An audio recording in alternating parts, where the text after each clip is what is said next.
अभ्यर्थियों के साथ जो इस वक्त आंदोलन कर रहे हैं और जो भूख हड़ताल करना चाहते थे, प्रशासन ने इजाजत नहीं दी। सबसे पहले मैं प्रीतम का रुख करूंगा और प्रीतम, बहुत छोटा मैं सबसे रिएक्शन चाहूंगा कि वहां पर आंदोलन की तैयारी पहले से चल रही थी कि भूख हड़ताल होगा। हालांकि प्रदर्शन तो पहले से हो ही रहा है, लेकिन आज से आमरण अनशन की बात कर रहे थे। क्या बात हुई उनकी बीजेपी के नेताओं से? क्या उन्हें लगता है कि शिक्षा मंत्री ने जो कहा उसके बाद वो संतुष्ट हैं? प्रीतम। बिल्कुल अभिषेक, में हमारे साथ अभी काफ़ी संख्या में अभ्यर्थी जुड़े हुए हैं। हम सीधे उनके पास आपको ले चलेंगे। आज जो आप लोग बीजेपी कार्यालय गए थे, क्या बात निकल के सामने आई? सर वहाँ पे संजय जायसवाल सर ने साफ बोला कि जो विधानसभा का सत्र चलेगा उससे पहले यदि आपकी बहाली का जो मतलब नोटिफिकेशन है अगर वो जारी नहीं होता है तो हम लोग विधानसभा का सत्र चलने नहीं देंगे। तो उन्होंने एज एन अपोजिशन अपनी जो भूमिका है उसको बहुत अच्छे से निभाया और हम लोग उनके पास यही वजह से गए। ये अनार उगा के हर साल 1 एकड़ की जमीन पर 10 लाख कमा रहे हैं। उनसे सीखना है तो फ्रीडम ऐप को अभी डाउनलोड कीजिए। क्योंकि क्या कहा उन्होंने कहा कि अगर 13 दिसंबर से पहले आपकी विज्ञप्ति नहीं आती है तो हम विधानसभा सत्र का विरोध करेंगे। और हम लोग 42 महीना से रोड पे हैं सर, तो हमको वोट पर जाने के लिए आप लोग तत्पर कीजिए। तो प्रीतम, लेकिन शिक्षा मंत्री ने कह दिया है कि हम किसी के दबाव में नहीं करेंगे, वक्त लगेगा और महीनों का वक्त लगेगा। धरातल पर लाने का हम लोग प्रयास करेंगे। शिक्षा मंत्री से आज मेरी बात हुई, उन्होंने साफ कहा है कि लाखों लोगों का नियोजन होना है, इसमें महीनों लग सकते हैं। सरकार अपनी लाइन से चलती है, वो किसी के दबाव में काम नहीं करती है। ये शिक्षा मंत्री जी का स्टेटमेंट है। क्या कहना है आपका? उन्होंने साफ कह दिया कि इसमें महीनों लगेंगे और अभी कोई जल्दीबाजी नहीं है। सर, शिक्षा मंत्री जी अगर इस प्रकार के अनर्गल बयान देंगे तो कहीं ना कहीं हम छात्र जो हैं उन्हीं के संरक्षण में हैं। लेकिन अगर इस प्रकार के बेतुका बयान रहेगा तो हम लोग रोड पर हैं। हमारे पिताजी तो विधायक हम लोगों को नहीं बनाए हैं, ना हमारे जनता के चुने द्वारा प्रतिनिधि हैं। तो हम लोग सड़क पर रह करके अपनी आवाज को बुलंद करेंगे। और भैया बता दें कि 7वें चरण प्राथमिक विज्ञप्ति के लिए हम लोग सड़क पर हैं। बिहार सरकार के पास 3.5 लाख रिक्तियाँ है और हम लोगों के साथ तो कुश्ती लड़ रहे हैं बहाने बना करके। हाँ सर, हम लोग का नोटिफिकेशन दे दीजिए, इससे ज़्यादा और क्या कहेंगे सर। आप क्वालिटी ऑफ एजुकेशन की बात करते हैं, 3.5 साल से क्वालिटी ऑफ एजुकेशन तो वेस्ट हो रहा है रोड पे। हम लोग रोड पर से स्कूल के बोर्ड पे जाना चाहते हैं, इसमें दिक्कत क्या है? आप लोग बोलते हैं क्वालिटी ऑफ एजुकेशन देंगे, ऐसे दीजिएगा सर। रोड पे बिठा के रोड पे जाते डंडा मारते हैं। हम लोग आमरण अनशन करने के लिए, भूख हड़ताल देने जान भी दे सकते हैं, लेकिन नोटिफिकेशन दे दीजिए प्लीज। तो ये अभ्यर्थी थे अभिषेक, जो कि सीधे सरकार से कह रहे हैं, शिक्षा विभाग से कह रहे हैं। दरअसल जो शिक्षा विभाग के अपर मुख्य सचिव है दीपक कुमार सिंह, उन्होंने और खुद तब के जो शिक्षा मंत्री जो अभी के जो वित्त मंत्री है विजय कुमार चौधरी, उन्होंने खुद कहा था कि ज्यादा से ज्यादा जुलाई के आखिरी तक में जो है जो 7वें दौर का जो है प्राथमिक शिक्षक नियोजन उसके लिए अधिसूचना जारी हो जाएगी। लेकिन जुलाई से नवंबर की तारीख बदल गई है, लेकिन अब तक जो है बिल्कुल ये इंतजार लगातार चल रहा है। और बार चूंकि कल भी चूंकि जब शिक्षक अभ्यर्थी ये कर रहे थे तो सोशल मीडिया पर हम लोगों ने देखा कि शिक्षक अभ्यर्थियों की भी मांग थी। हम लोगों ने भी सोशल मीडिया पर यही लिखा कि सरकार कम से कम स्पष्ट तो कर दे, आखिर कब तारीख पर तारीख, ये कब तक चलता रहेगा। प्रीतम, आप बने रहिए हमारे साथ, फिर हम लौटेंगे। एक बार पॉलिटिकल रिएक्शन फटाफट लेते हैं। मृत्युंजय तिवारी जी, चूंकि नियुक्ति पत्र बांटने की सियासत तो खूब हो रही है और ठीक है, इस तरह की राजनीति अगर होती है और लोगों को नौकरी युवाओं को मिलती है तो ये तो बहुत अच्छी बात है। लेकिन कम से कम ऐसा ना हो ना कि आरोप प्रत्यारोप के चक्कर में लाखों शिक्षक अभ्यर्थी सड़क पर रह जाएं।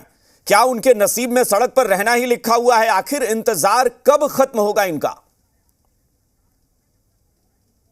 देखिए कात्यायन जी, एक बात हम आपके जिम्मेवार चैनल और इस जो आपका बात विवाद डिबेट है ये पूरे बिहार के लोग देखते हैं। इसमें स्पष्ट रूप से कह देना चाहते हैं कि ये नीतीश तेजस्वी की सरकार जब से बनी है तब से नौजवानों को नियुक्ति पत्र दिए जा रहे हैं और ये मॉडल पूरे देश में अब अपनाया जा रहा है। हम उन अभ्यर्थियों को भी जो आंदोलन कर रहे हैं उनको भी आश्वस्त करते हैं। माननीय शिक्षा मंत्री जी ने स्पष्ट रूप से कहा है कि सबों का नियोजन होगा। अब थोड़ा धैर्य रखिए। देखिए अभी वो हम कह रही थी कि 41 महीने से तो बीजेपी अभी जो घड़ियाली आंसू बहा रही है तो सरकार में कौन था? हम लोग तो 3 महीने से आए हैं, हमारी सरकार बनी है। हाँ। ये सारा बीमारी दिया हुआ बीजेपी का है और अभी वो कह रही है। एक मिनट मृत्युंजय जी, मैं भाई आरोप प्रत्यारोप में मुद्दे को गौण नहीं करना है। अगर ये बीजेपी का ही मसला था, अगर ये बीजेपी का मसला था तो बीजेपी इतना तो कह सकती है कि भाई शिक्षा मंत्रालय हमारे कोटे में नहीं था। के नेतृत्व में देखिए अभिषेक कात्यायन जी, हाँ। आप एक बात स्पष्ट हम कह रहे हैं, हाँ। जो सभी हमारे अभ्यर्थी यहाँ खड़े हैं उनको भी कह दे रहे हैं कि थोड़ा धैर्य रखिए, थोड़ा इंतजार का मजा लीजिए। ये लाइन ये मत बोलिए, आप धैर्य के लिए बोल सकते हैं, लेकिन ये जो आप नहीं, मुझे लगता है मृत्युंजय जी, ये थोड़ा इंतजार का मजा कब तक? एक दिन इंतजार, 2 दिन इंतजार का मजा होता है, इतने दिन की इंतजार जो है वो सजा बन जाती है फिर। इसलिए हमने कहा कि वो हमारे अभ्यर्थी कह रहे हैं कि अनशन करेंगे, इसकी जरूरत नहीं है, आप इंतजार कीजिए, सरकार पर भरोसा रखिए, हाँ। जो वादा किया है वो पूरा करेंगे। ठीक है विनोद शर्मा जी, क्या ये नियुक्ति पत्र बांटना जो है, ये बड़े बड़े कार्यक्रम करके, मैं सबकी बात कर रहा हूं, चाहे वो प्रदेश सरकार हो या केंद्र सरकार हो, क्या ये सिर्फ बड़े बड़े कार्यक्रम और लाखों रुपए का फूलों का गुलदस्ता और उससे सजा देने से काम होगा, या फिर हकीकत में देखना पड़ेगा कि धरातल पर क्या स्थिति है? सड़क पर लाखों अभ्यर्थी आंदोलन कर रहे हैं और महीनों से कर रहे हैं। देखिए कात्यायन जी, इन बच्चों का भविष्य निश्चित रूप से बर्बाद हो जा रहा है, जो लंबे समय से सड़कों पर संघर्ष कर रहे हैं। तो 3 महीने पहले तक तो आप थे ना, पार्टी की बात 3 महीने पहले तक आप थे, आपने क्यों नहीं दबाव बनाया मुख्यमंत्री पर? आप ही आपके चैनल पर मैंने कहा है कि हमने दबाव बनाया है। सुन लीजिए, बचा रहे हम लोग हमेशा मुख्यमंत्री जी पर दबाव बनाते रहे। विजय चौधरी जी शिक्षा मंत्री थे, जो सबसे करीबी 1 नंबर के मंत्री हैं मुख्यमंत्री जी के, पहले भी थे, आज भी थे, और वो भी चंद्रशेखर जी जो माननीय शिक्षा मंत्री, वही प्रश्न करते थे कब तक होगा बहाली।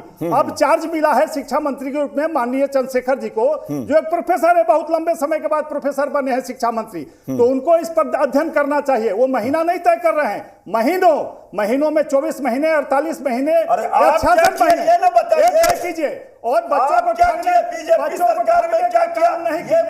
क्योंकि बच्चे काफी निराश हो चुके हैं, बच्चों का भविष्य बर्बाद करने वाली बीजेपी। देखिए, ये मैं दोनों तरफ की सियासत की बात कर रहा हूं, ये सत्ता पक्ष और विपक्ष में इसको मत बांटिए विनोद शर्मा जी, ये मैं दोनों तरफ की बात कर रहा हूं। नेता प्रतिपक्ष जब तेजस्वी यादव नेता प्रतिपक्ष थे, तब भी ये सवाल उठ रहे थे, और आज भी उठ रहा है कि क्या सरकार पर विपक्ष दबाव नहीं बना सकता?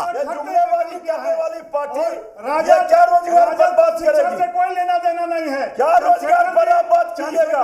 शिक्षा मंत्री रोजगार तो तेजस्वी यादव जी, नीतीश कुमार जी के सरकार में शुरू हुआ। ठीक है मृत्युंजय जी, 1 मिनट रुकिए। हाँ मृत्युंजय जी रुकिए, मैं चाहता हूं कि आराम से सब लोग अपनी अपनी बात करें। मृत्युंजय जी एक एक करके बात करिए, एक एक करके बात करिए मृत्युंजय जी प्लीज। नौजवानों का भविष्य बर्बाद किया बीजेपी ने। हाँ ठीक है मृत्युंजय जी सजाने संवारने का काम ये सरकार कर रही है। हाँ ठीक है, मैं 1 मिनट ठीक है विनोद शर्मा जी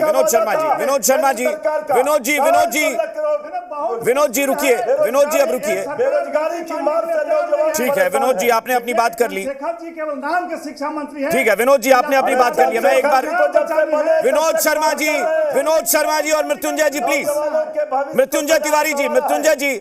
ये अनार उगा के हर साल 1 एकड़ की जमीन पर 10 लाख कमा रहे हैं। उनसे सीखना है तो फ्रीडम ऐप को अभी डाउनलोड कीजिए।